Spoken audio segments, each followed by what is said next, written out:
scissors, shoot. Dang it, rock, paper, scissors, shoot. Dang it!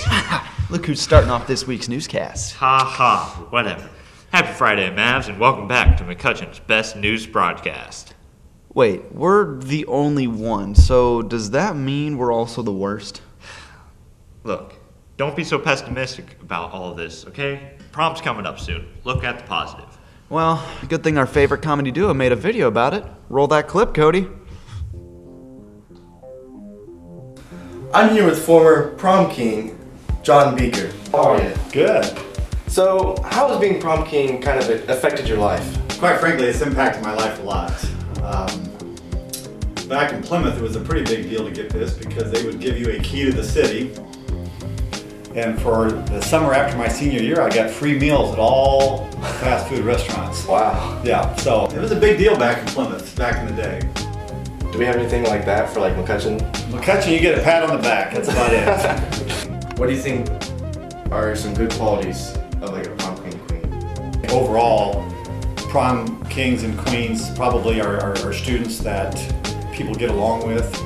A lot of times it's a voting situation, so you know I like to think that people are voting for kids in our high school that were kind to everybody, that were understood everybody, and kind of just some of the morals we try to install in our 4 club and our things we do around McCutcheon. So. Yeah, all those things that I think probably kids just like being around. You know the type of student you like being around, and sometimes those kids end up being prom king. So other than the king and queen, how would you feel about adding more members? I feel like if you add more like members of royalty, I feel like less people will be left out. I have some suggestions, maybe like a Duke of Prom, or maybe an Earl, a Baron, maybe a Knight. My personal favorite is Esquire. Like, how do you feel about that? So maybe that might be a good idea, just to spread the wealth, that if 10 senior boys and 10 senior girls were nominated, that we give them an official title, an official costume that they would have to wear that night. Well, I just think prom's a special time. You know, I still remember my prom day. I don't remember my date that much, but I just remember having a lot of fun. Hey Mav, so this weekend's weather's gonna be pretty sunny. It's gonna rain.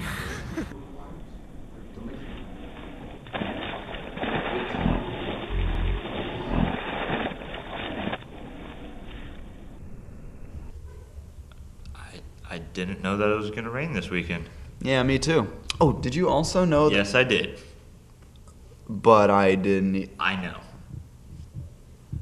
The more you know, I guess. Did you know that out of everyone that's ever lived, only 5 people have died of malaria? Noah, no. What? That's not it. Oh, my bad. Did you know out of half the people that lived, they all died of malaria? What? No, Noah. What? I mean, you've got that right, but that's not how it's supposed to be said. How is it supposed to be said then? Out of all the people who've ever lived, half have died of malaria. Did you know that on average, it takes us 5 takes to get it right?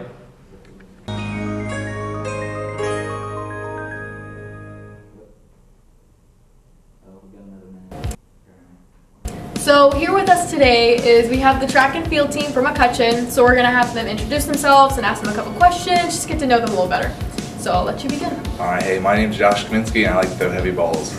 I'm Greta Schaefer and I run distance. I'm Justin Crow and I like to jump far. So we're gonna ask them a few questions. So here we're gonna have Josh show his shot put for him.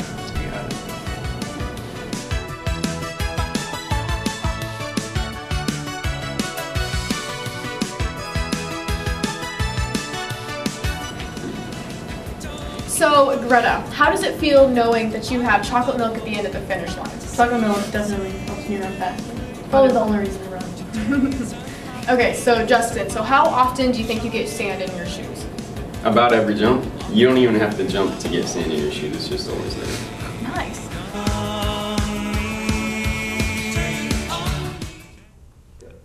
Okay then, well, now I know more than I used to, both about the sports going on here and in general. A little bit of knowledge never hurt anyone. Have you ever been hit in the face by a textbook? Knowledge can hurt. I can't say that I have. Is Is there a story behind this? Spanish class was very, very evil to me. My name's Jana Romero, and I'm one of the co-presidents of Spanish Club. Hi, and I'm Marcos Navarro Garcia. I'm the other co-president of Spanish Club. Club with a lot of people in it who like to hang out. A lot of people tend to think that it's a club only for Hispanic people, but that's false. Everybody from McCutcheon is welcome to join. One of our community service projects this year was we went with the volunteer club to Faith Christian Church, and we translated for Spanish-speaking families when they attended the Christmas for Everyone event. And that was really cool just because those of us that do speak Spanish in the club were able to help out in a way that maybe we didn't think we would be able to help out through McCutcheon before. Many wonder what we do in our Spanish club, and what we tend to do is help in the community, and we do movie nights, we do parties. As when we do work as a community, we usually do bell ringing with Salvation Army, and as well, and during school events, one of the main one we've done actually was in the pep session. We got a group of members from Spanish Club, and they did a dance for us.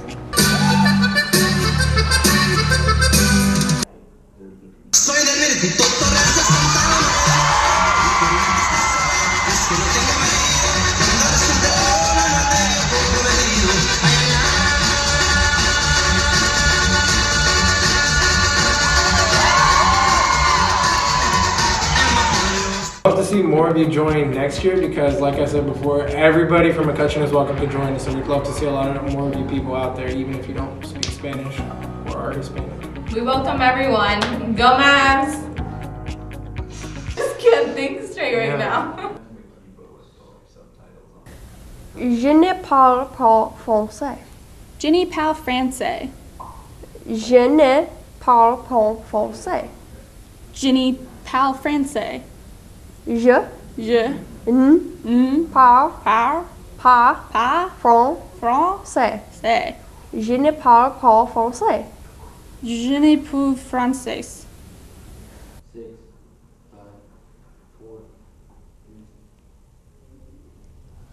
Muy interesante. Sí, también fue bueno. I can't remember anymore. I think we've got one more video for this week. Yeah, it was the summer school video. That's right.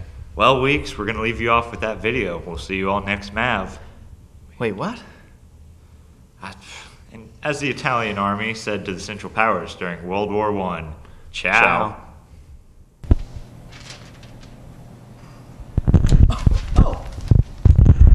Every year, students have the opportunity to take courses outside of the school year during summer. Most students take these courses to get a head start on what they're doing, or even take some classes that they might have failed. But who teaches these classes? Teachers are not forced to do summer school. They volunteer. So this week, we talked to Mrs. Grader about why she does summer school. All right, so let's just start out. Introduce yourself, and what do you really teach? I'm Mrs. Grader, and during the school year, I teach AP World History, Economics, AP Economics, and in summer school, I've often taught Economics, Government, and Virtual Economics and Virtual Government. All right. So, what motivates you to do summer school? Summer school, well, obviously the first motivator is money. For a lot of us, it's nice to get some extra money in summer, but it's also nice to see kids in a different way. We get to see them every day for like 4+ hours, and that's kind of nice to get to know them in a really quick, fast time, so that's fun. Do you think there's a distinct advantage for students that take summer school courses? I think sometimes you can get ahead during the school year and be able to take more electives that you want to take. And I know summer PE is very popular because kids don't like to get sweaty during the school day, so that's always a good advantage. All right, and last question: what do you most enjoy about summer school? I most enjoy that it's kind of laid back, and that all the teachers are kind of laid back a little bit. We don't have to dress up so nice, but it's just kind of nice. You get to know the kids really well, really fast, which is fun too. I noticed that. I went to your husband's speech class, and he wore sandals every day. It was good. It was good. Yes, it's a little more relaxed. All right. right, well, thanks for your time.